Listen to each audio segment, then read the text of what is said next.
Hello, magandang hapon po mga kababayan. Ito naman yung project expose ko. Ititirahin ko yung sino si Marcos nung araw at hanggang ngayon. Bakit hindi sinasauli ni BBM ang mga nakaw na yaman ng pamilya nila?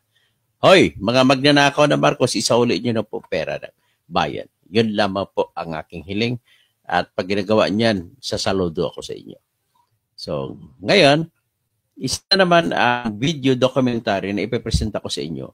At although, very short na ito. Nagpapakita lang kung paano magnanakaw si Marcos Sr. at saka si Imelda Marcos na kanyang asawa. Okay, ito po sila at kung paano ito ay inyo nang matunghayan sa ating programa ganito. Marcos, magnanakaw! Isauli nyo ang mga ninakaw. Ito po. I-presenta natin po.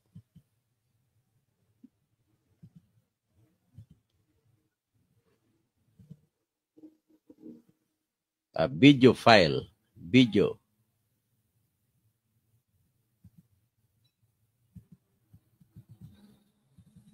Ito po.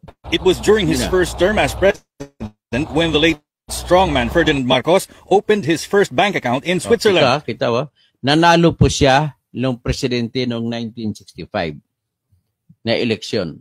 Tinalo niya sa halalan si President Diosdado Macapagal. Ngayon, ito, natagpuan na ng bandang huli. Yung pala, panalo pa lamang noong 1965, ay nagbukas na kagad siya ng bank account number sa Switzerland, sa Swiss.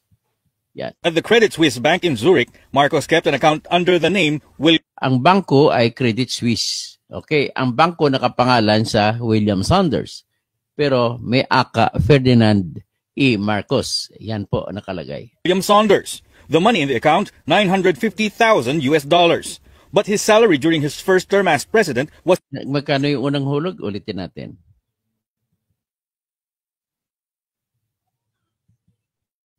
Yan, tingnan natin magkano unang... During his first term as president was $5,600. Critics say the bank $5,600 as president. His salary during his first term as president was US dollars. But his salary during the money in the account $950,000 US.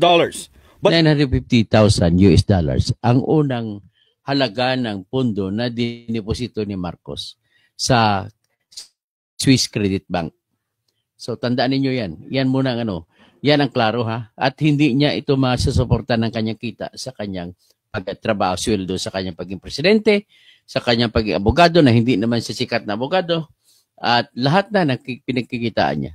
Pakinggan natin. His salary during his first term as president was only $5,600. Critics say the bank account with the alias William Saunders was just the beginning for the former president. Over the next few years, the late dictator allegedly stole public funds worth billions of pesos. So, billions of pesos ang kasunod doon. Nagnakaw na sila. When Marcos and his family fled to Hawaii after People Power won in 1986, they allegedly brought with them over 400 pieces of jewelry, 27 million Philippine pesos in freshly printed notes, and gold bars.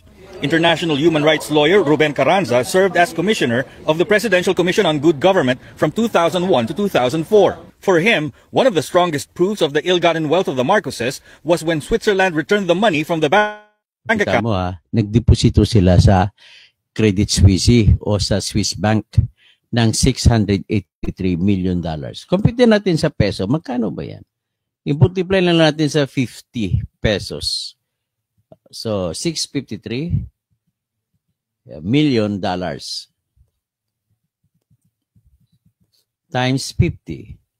50 na lang. Nakalabas ito 32 billion 650 million pesos. Ganon kalaki ang ninakaw nila na dineposito nila. Yung dineposito lang yan. Marami pa sila ibang ninakaw.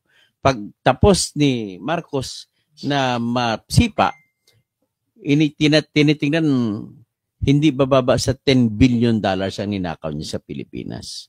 Ang mga $10 billion na yung mga inutang ng Pilipinas sa iba-ibang mga bangko na international at kanyang binulsa. Ito po, patuloy natin pakinggan.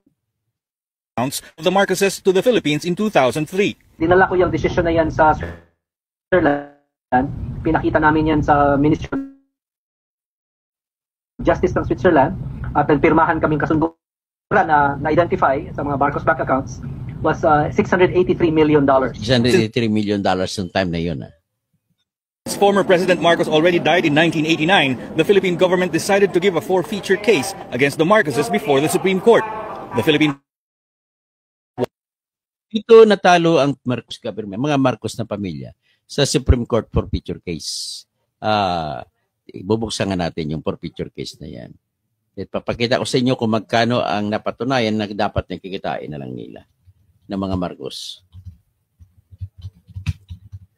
Na patunayan na hanggang na hindi tugma sa kanilang kinikita. Kahit pagsamahin pang kinita na sweldo ni Mr. at ni Mrs. Marcos.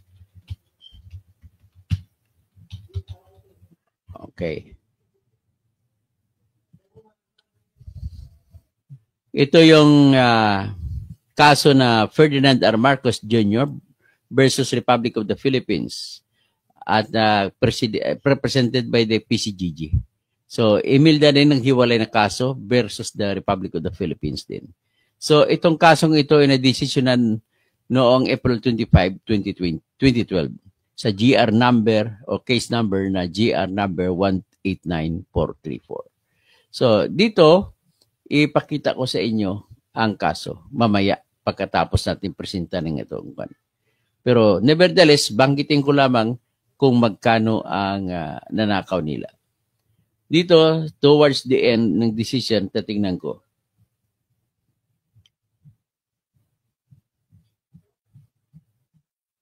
Ito, dali.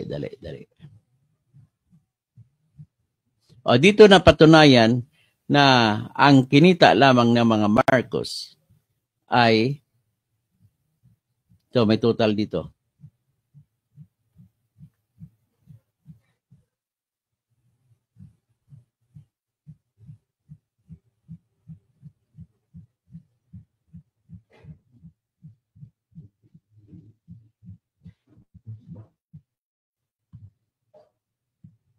Kinumpyut ang mga kinita ni Marcos bilang presidente at bilang congressman at mula doon naging congressman siya.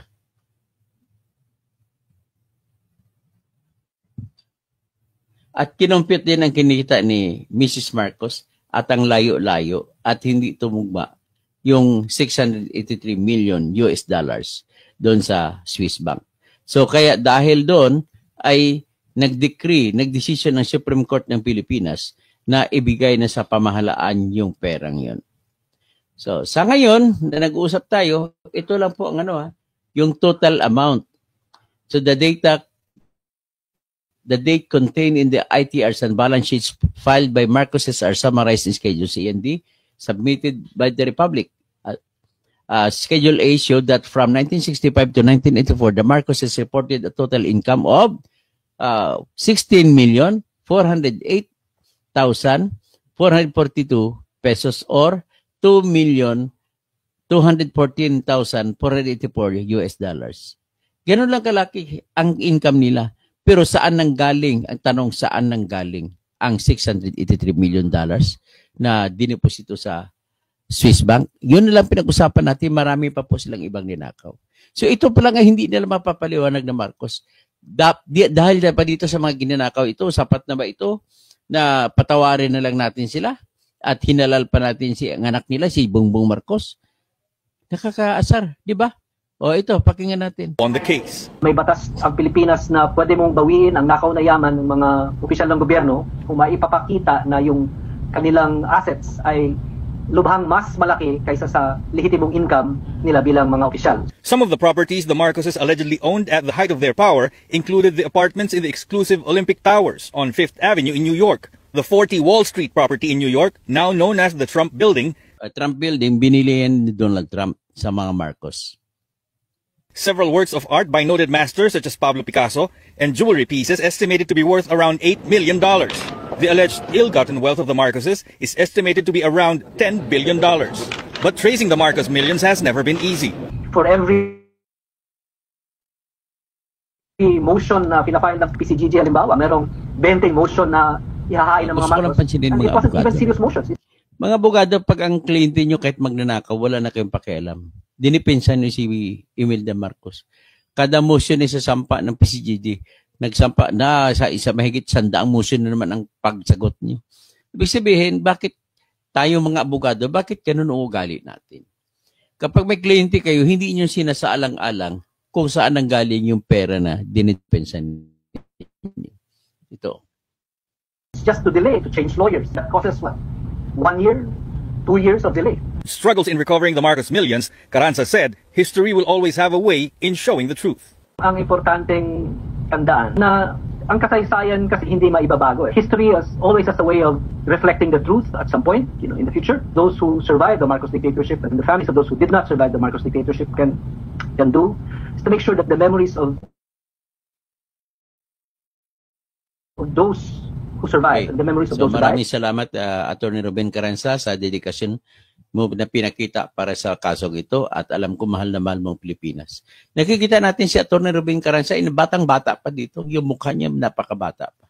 Tapos, na siya ngayon. Ito pa rin ang tutok ng kanyang passion at pagkipaglaban ng pera para sa bayang Pilipinas. At hindi man lang siya tumakbo sa kahit anong pwesto na para man lang mabigyan siya ng pagpapugay ng madlang Pilipino para sa kanyang mga ginawa.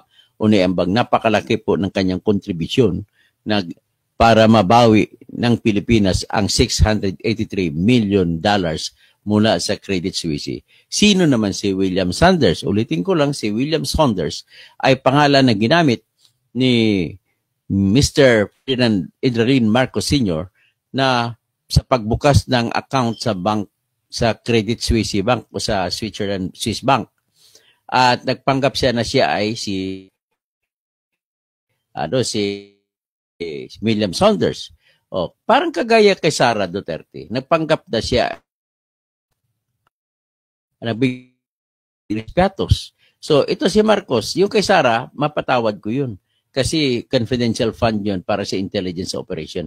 Yung kay Marcos, walang confidentiality doon. At ginamit niyang pangalan si William Saunders, alias Ferdinand Edelin Marcos Sr. Yan po, paano sila magnakaw. Dito, maaari kong sabihin na ginamit din si Sara din, nagnakaw ng pera gamit ang mga alias names. Pero ganon din ang sinasabi ko para kay Marcos, gumamit siya ng alias name na William Saunders at napakalaki ng ninakaw niya. $683 million na kung titingnan natin sa halaga ng peso ay 32 billion 650 million pesos. Ganun po kalaki. Kaya ngayong eleksyon, tandaan nyo po, ang lahat po ng sinusuportahan ni BBM ay puro magnanakaw din yan. Pag sino magkakampi, pag magnanakaw ang isa, kilala niyo si Bongbong, mga magnanakaw. Ibig sabihin, mga sinusuportahan niya, mga magnanakaw din. Kaya wag na natin anuhin yan. Kaya kung sa kabila din kay Duterte, kung sinusuportahan niya ay magnanakaw na mamamatay tao pa siya, yan ang reputasyon niya, ibig sabihin, yung mga kakampi niya ay ganun din ang ugali. Di ba? So, saan pa kayo? Dito kayo sa gitna, mga bago ibubuto ninyo. Ganun lang kasimple. At wala pa kayong party list, pinapakiusap ko yung bunyog tulungan nyo. Okay? Pagkatapos, kaisa-sang senator candidate ng bunyog, tulungan nyo rin si David De Angelo. Isa po siyang nag-aadika para sa kapaligiran. Maraming salamat po at hindi na muna ako magbabati.